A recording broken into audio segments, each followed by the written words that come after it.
Hello and welcome to the DentisTV episode filmed at the Dentistry Show 2012. We're here at the NEC in Birmingham and I'm going to be interviewing speakers, exhibitors and delegates. I hope you enjoy the show.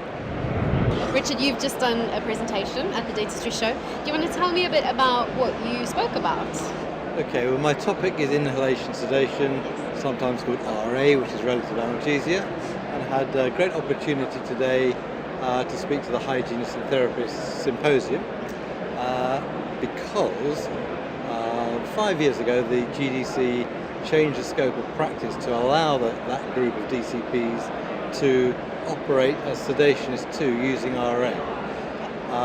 But there's an issue, or there has been an issue with training, so it's a question today really focusing on what would it take for them to become trained and competent to provide that service.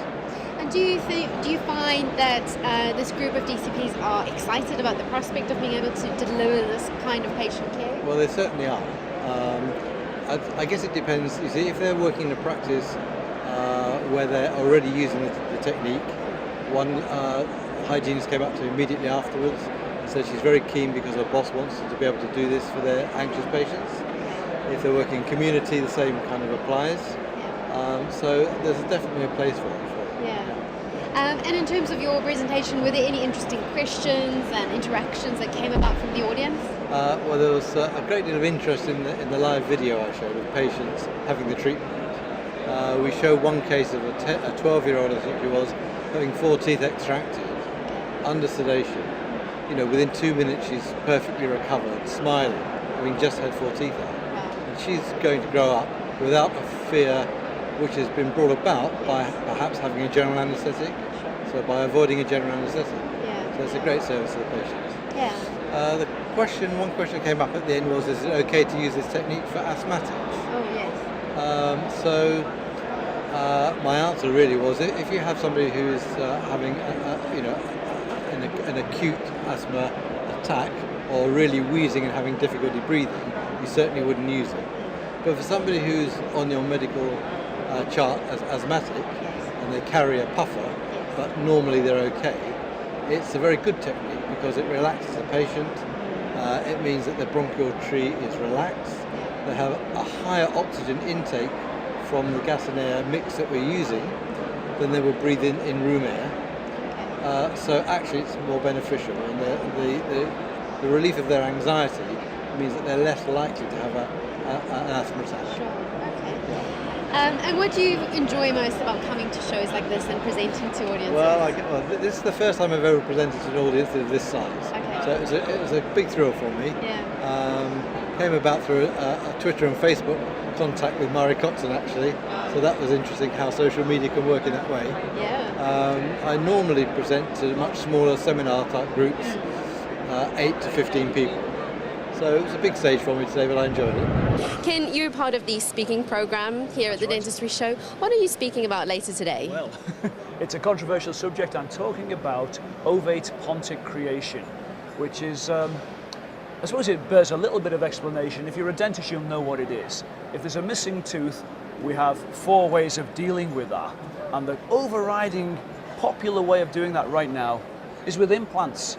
And they're wonderful, but sometimes they don't look good, and that's a bit controversial. I understand that, and we have to sometimes resurrect the old ways. I'm not talking about dentures, I'm talking about fixed bridges where we, hesitate to say it, file down some of the supporting teeth either side. So I think you still have to have these old-fashioned skills in your locker. Okay, and what do you expect to hear from the audience about this controversial subject? What do you think they're going to say? I expect they will say, that's a very old-fashioned way to work. However, I do bridges probably 20% of the time when I have a missing tooth situation. It is overwhelmingly implants, but sometimes, for reasons of their own, patients decide they don't want an implant. It might be fear, it might be cost. We don't know what it is, and I think it's incumbent upon us as caring practitioners to be able to offer another alternative. I do think it's important that we don't give everybody an implant. Okay, fine. And you're also a practicing dentist every day, so you apply these principles through your own Absolutely. practice and to your patients? My presentation today will have a lot of photographs of real life people, what I work on a day-to-day basis. I have a nurse who's pretty well a full-time photographer. We take perhaps 200 photographs a day. We're into terabytes of storage, so I've got absolutely loads of examples of this in real life. I've got photographs of implants too, which I'll be showing, the good, the bad, and the ugly, and also the good and the bad and ugly of bridges. But you can show bad examples of implants, bad examples of bridges as well. What I'm trying to do is show good examples of bridge work to go alongside the good examples of implants. I just don't want the skill to die. Yeah. In terms of dental conferences and speaker programs, how important is it to show the good and the bad? Oh, I think there's too many presentations, and I think all of our colleagues will tell you this, where all you ever see is the best. And we all have a skeleton in the closet. We all have the one crown, the one filling that for whatever reason, it drives you to distraction. It just seems to have a death wish. So we keep them quiet. We only show our Sunday best. I don't believe that's true. I think we all have to show that there are failures. And failures can be cosmetic. There can be a mechanical failure with the damn thing breaks. Sometimes there's a psychological failure. You don't get on well with the patient one way, or they don't like the result. Equally as well, I suppose the fourth failure is when a colleague disagrees with you, and that's what I'm expecting this afternoon. Liz, do you want to tell me why you decided to come to the Dentistry Show?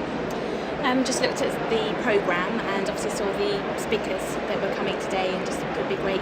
Listened to Tracy Stewart this morning, fantastic, sort of hearing about patient care coordination and just sort of other people, just getting to meet sort of people, networking and seeing what new sort of products are available in the market. Yeah. Do you want to tell me about your role in the practice where you work and how useful you find it coming to the exhibition area? Of course.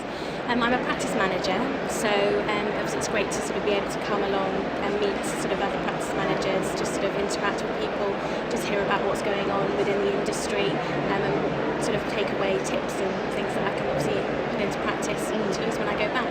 So yeah, it's good. Okay, fantastic. And other than Tracy's program talk, what other presentations did you go to that you found inspiring or interesting? I'm also going to later on this afternoon with the dental nurse bootcamp talk, just obviously sort of hearing about integration as I'm currently recruiting for new staff. So really looking forward to sort of listening to that.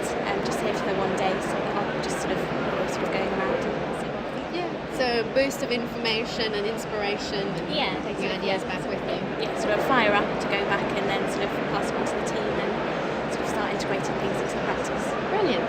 Liz, thank you very much for your time. Thank you. Steve, thank you for your time.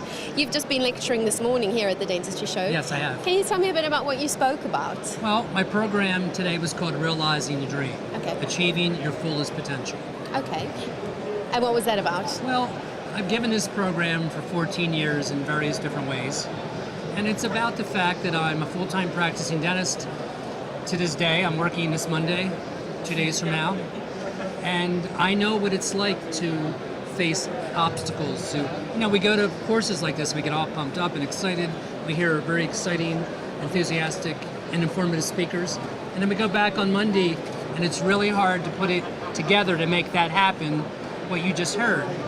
So I break it down into what I think you really need to do to achieve high levels of extraordinary success.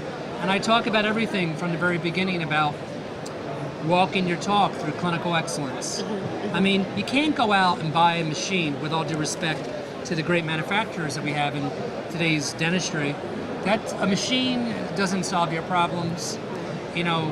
What starts to make you get out of the horizontal non-growth place is becoming clinically excellent. Because really, it's not just that you become clinically excellent, it's that a patient can feel that. So if my listeners would think back to probably the best week they ever had in practice, I would almost guarantee you they'd have followed a new course they just took. Because they come into the office on Monday, and guess what? The patients that they're sitting next to, the new ones especially, feel that. Yeah. Okay? It's not about how fancy your waiting room is. So I show my waiting room, which is not fancy. Okay? Okay. I talk about, and my practice is, and I say this with humility, extraordinarily successful by anybody's standards. I mean, I practice in a town in New Jersey that was ranked for 31 years. I'm still there. The second worst place to live in the United States. Okay? Wasn't the first, but it was the second. Okay. And I've been in the same town, yet I've been able to achieve a practice that does the equivalent of 2.5 million pounds in UK on a 4-day work week, a part-time associate, comprehensive dentistry that most dentists I think would be proud of. Yeah. Happy patients, the same staff for 20 years. The average person's been with me for 16 years. Okay. And by the way, I don't want this to come off of at all on camera like I'm full of myself No. and that I think I'm great. I mean, here's the truth. I graduated in the bottom of my class, not the top. I was so bad that I didn't even get to go to a residency. I went back to my town because my dad was a dentist, and I went to that town I just told you about.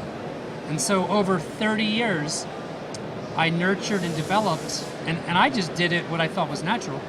This incredible practice that commanded high fees. It's fee for service. And listen, I know here in the UK that many dentists trapped in NHS. And listen, if I was here, I can tell you I wouldn't do that, or I wouldn't be a dentist. And no offense to NHS people that may be watching, it's not an indictment of you. It's, listen, I have a profession, you are part of my profession, and there's no way I'm going to walk down your avenue to practice what I do, because I'll be burned out, I'll be frustrated. Yeah. It's not about, for me, about getting wealthy or